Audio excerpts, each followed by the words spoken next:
Tidak ada doa seorang hamba, apalagi tadi dikemukakan seorang hamba yang sedang saum, yang dimana doa-doanya itu tidak dikabulkan oleh Allah Subhanahu wa Ta'ala. Doanya akan dikabulkan, doanya akan diijabah.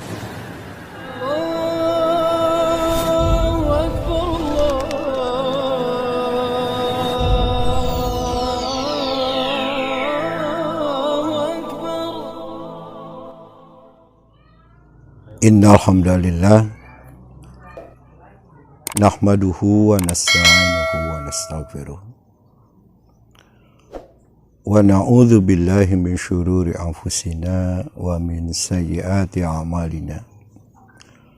May yahdihillahu fala mudhillalah wa may yudlil fala hadiyalah. Wa asyhadu an la ilaha illallah wahdahu la syarikalah wa asyhadu anna Muhammadan abduhu wa rasuluh. Qala Allah Ta'ala fil Qur'anil Karim, a'udzu billahi minasyaitonir rajim.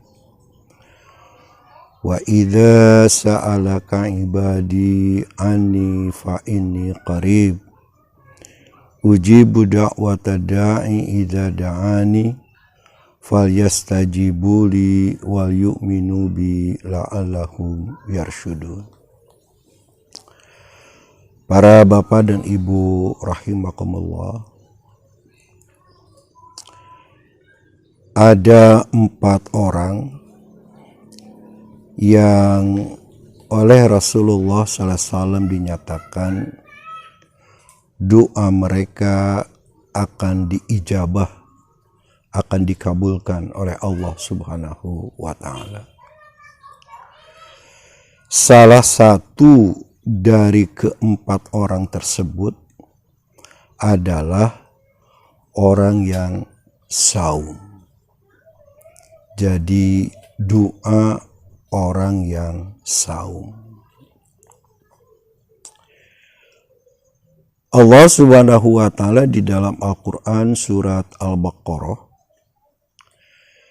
yang pada ayat sebelumnya menjelaskan tentang kewajiban saum, lalu ayat sesudahnya pun Allah Subhanahu wa Ta'ala menjelaskan tentang saum.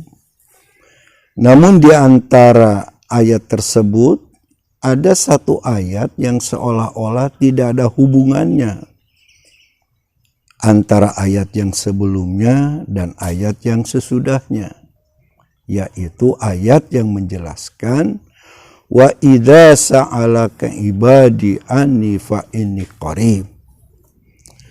Dan apabila hamba-hambaku bertanya kepadamu Muhammad tentang aku, jawab dan terangkan oleh kamu, fa inni qarib, sesungguhnya aku ini dekat.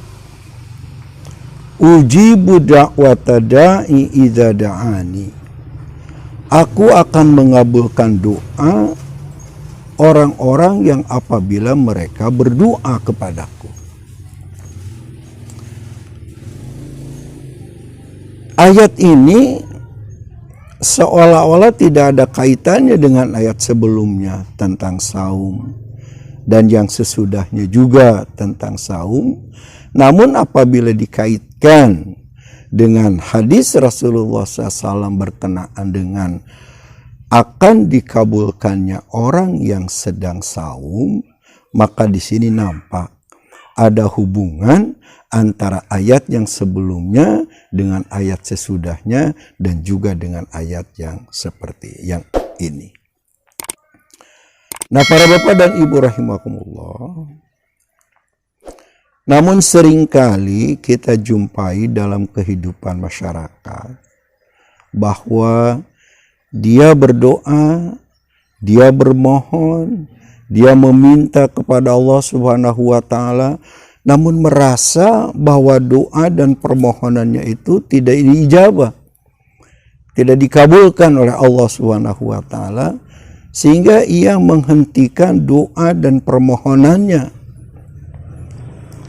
Nah, inilah yang sebenarnya perlu difahami, perlu dipengerti oleh kita, bahwa bagaimana sebenarnya Allah Subhanahu wa Ta'ala mengabulkan doa seseorang. Bagaimana Allah Subhanahu wa Ta'ala mengabulkan doa seseorang. Nah, Rasulullah SAW dalam hal ini menjelaskan bahwa Allah Subhanahu wa Ta'ala mengabulkan doa seseorang itu melalui 4 cara. Yang pertama, Allah Subhanahu wa Ta'ala mengabulkan doanya dengan segera doa itu diijabah dan dikabulkan.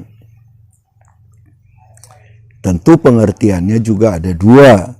Dengan segera dikabulkannya doa itu bisa jadi doanya memang segera, tidak lama setelah dia berdoa, doanya langsung diijabah.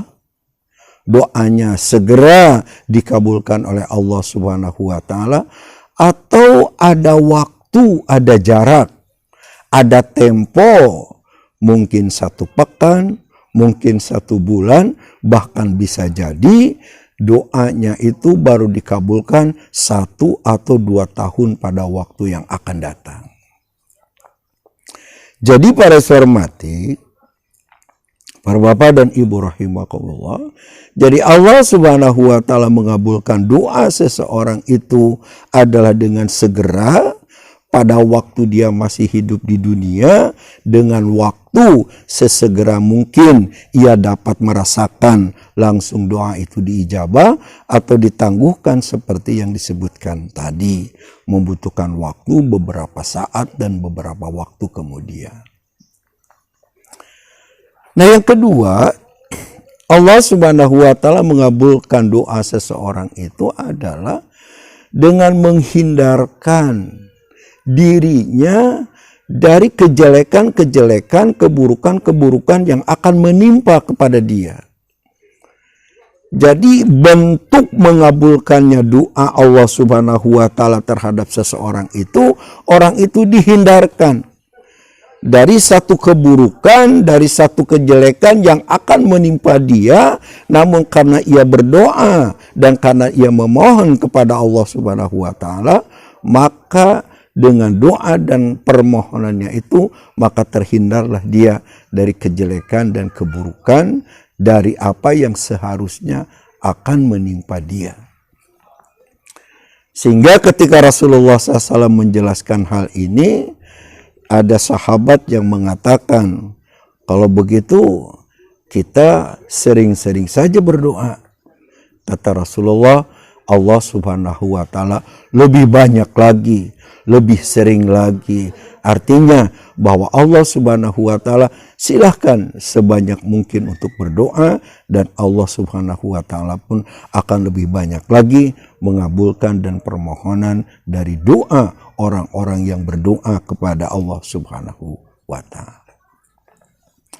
Yang ketiga, Allah Subhanahu wa Ta'ala mengabulkan doa orang itu adalah ditangguhkan sampai kepada hari akhir nanti. Jadi Allah Subhanahu wa Ta'ala tetap mengabulkan doa dan permohonannya itu, tapi baru pahalanya akan dia dapati, pahalanya baru akan dia peroleh nanti setelah dia berhadapan dengan Allah untuk menerima pahala dari doanya itu pada hari akhir nanti. Dan yang keempat adalah Allah Subhanahu wa Ta'ala mengampuni dosa-dosanya, menghapuskan dosa-dosanya, menghapuskan kesalahan-kesalahannya sebanyak dan sesering dia berdoa. Jadi sebanyak dan sesering dia berdoa, sebanyak itulah nanti dosa-dosanya, kesalahan-kesalahannya akan diampuni oleh Allah Subhanahu wa Ta'ala. Jadi para hormati, kembali kepada ayat yang oleh Allah Subhanahu wa taala kebukakan pada surat Al-Baqarah tadi, di mana Allah Subhanahu wa taala menyatakan ujibu da'wata da'i idza da'ani, artinya aku akan mengabulkan permohonan orang-orang yang berdoa kepadaku. Pada dasarnya seperti yang disabdakan oleh Rasulullah SAW, tidak ada doa seorang hamba, apalagi tadi dikemukakan seorang hamba yang sedang saum, yang dimana doa-doanya itu tidak dikabulkan oleh Allah Subhanahu wa taala. Doanya akan dikabulkan, doanya akan diijabah. Hanya saja yang perlu kita pahami, yang perlu kita ketahui adalah sebagaimana yang dikemukakan tadi, bagaimana Allah Subhanahu wa taala mengabulkan doa orang tersebut. Dengan 4 kemungkinan. 1, doanya dikabulkan ketika ia masih hidup di dunia, apakah ikut dengan waktu segera dikabulkan atau ditangguhkan beberapa saat, beberapa waktu kemudian. Yang kedua, mungkin Allah Subhanahu wa taala mengabulkan doanya dengan cara menghindarkan ia dari kejelekan dan keburukan yang akan menimpa kepadanya. Atau yang ketiga, Allah Subhanahu wa taala mengabulkan doanya dengan cara memberikan pahala sebanyak dan sesering ia berdoa kepada Allah Subhanahu wa taala pada hari akhir nanti. Atau yang keempat, Allah Subhanahu wa taala akan mengampuni dosa dan kesalahannya sebanyak dan sesering dia berdoa dan bermohon kepada Allah Subhanahu wa taala. Para Bapak dan Ibu rahimahullah, itulah salah satu dari hikmah berdoa kepada Allah Subhanahu wa taala yang dapat kita ambil dalam surat Al-Baqarah, bahwa Allah Subhanahu wa taala akan mengabulkan doa seorang hamba sesuai dengan apa yang Rasulullah SAW sabdakan, apa yang disebutkan di dalam hadis yang diriwayatkan oleh Imam At-Tirmidzi atau juga diriwayatkan oleh Imam Al-Hakim. Aqulu qouli hadza wa astaghfirullah li wa lakum. Wassalamualaikum warahmatullahi wabarakatuh.